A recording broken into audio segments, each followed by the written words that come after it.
Do you like this place? It took me the better part of a decade to perfect it. Every stone and flower tells a story. Tales of how things were, how they ought to be. I thought about destroying it on more than one occasion. I'm glad I didn't. I know. Ask and I will answer truthfully. Just know that the truth often fails to satisfy. You expect something grand, but I promised you the truth. I am only what time and circumstance made me. Son of a lost house, friend to a fallen king. Some will tell you that we are the product of our choices. I've never found that to be the case. I am whatever the people need me to be. A guardian, an oppressor. For some, too distant. For others, too meddlesome. I am the canvas upon which they paint their dreams and resentments.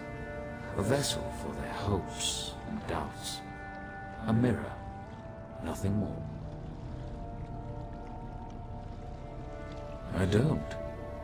But my companions, Vivek and Almalexia, see their divinity as essential.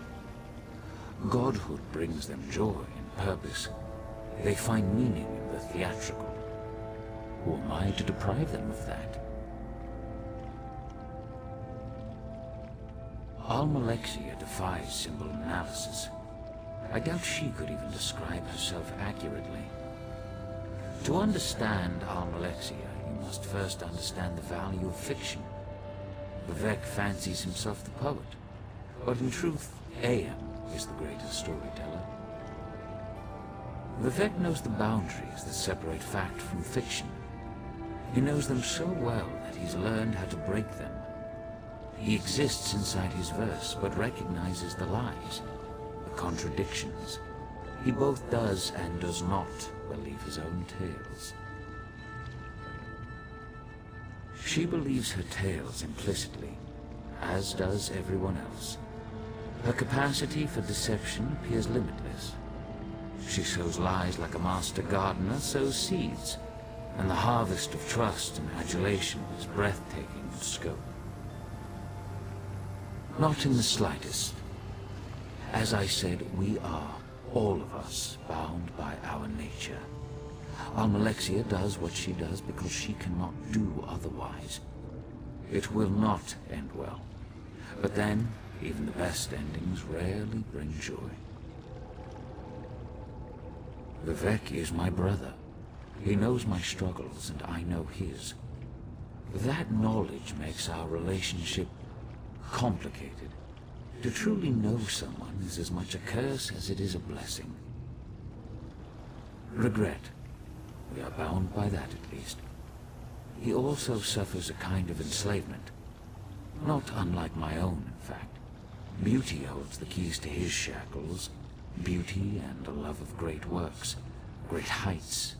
His appetites are insatiable, thus his despair. Yes, a poet's despair.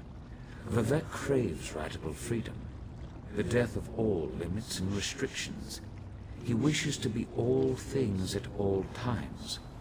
Every race, every gender, every hero, both divine and finite. But in the end, he can only be Vivek. Not even remotely. I sometimes ask myself the same thing. May I confess something to you? I suffer from a peculiar ailment. Shall I describe it? I bear the cruel weight of certainty. Total, absolute, relentless certainty. People rarely comprehend the luxury of doubt, the freedom that comes with indecision. I envy you. Indeed, but such questions are flaccid, cursory indulgences that come and go in an instant. The truth is that my actions, both good and evil, are inevitable, locked in time, determined by chains of action and consequence. Compelled. This city serves a noble goal, the redemption of Tamriel, the unification of competing forces, the destruction of the Daedra. Unfortunately, it is an endeavor built upon a lattice of corpses, betrayal, untold horrors. Do you understand? Then I pity you.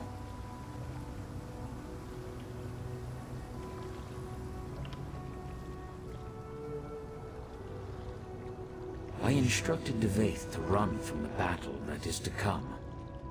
Now, I urge you to run toward it. Long ago I brokered a truce with the princes of Oblivion. This pact bound 8 princes to an oath that they would never again set foot on Tamriel.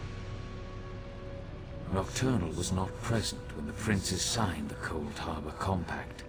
Thus she flouts its restrictions. Now, this is important. Nocturnal does not act alone. 2 other princes lie in wait, Clavicus Vile and Mafala. Schemers, a prince of foul bargains and a prince of lust and conspiracy. They pose a significant threat to mortals when they act alone. When they act in concert, especially with Nocturnal present, the threat becomes existential. I have preparations to make outside my clockwork realm. You must stay vigilant. Take heed of any Daedric incursions and stand ready to fight. The prisoner wields great power, making reality a metaphor. We will need you. A fool's hope, perhaps. I should explain. Look around you. All of this exists because it must exist. I stand here, in this place, in this moment, not because I wish to, but because I have to. A result of action and consequence. Clever, but incorrect. The prisoner must apprehend 2 critical insights. First, they must face the reality of their imprisonment. They must see the determinative walls, the chains of causality that bind them to their course. I have, but I fall short of the second insight. The prisoner must see the door to their cell.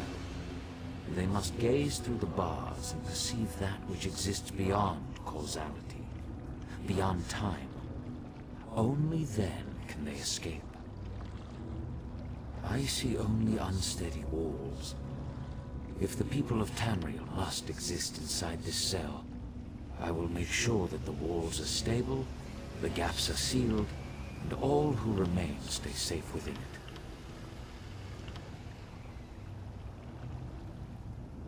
I sometimes ask, I suffer from, indeed, compelled, then I pity you. I've met few heroes like you, very few. I take this matter of the Triad upon myself, but in truth, you may be the one that saves us, the prisoner who frees the world. We shall see. Farewell.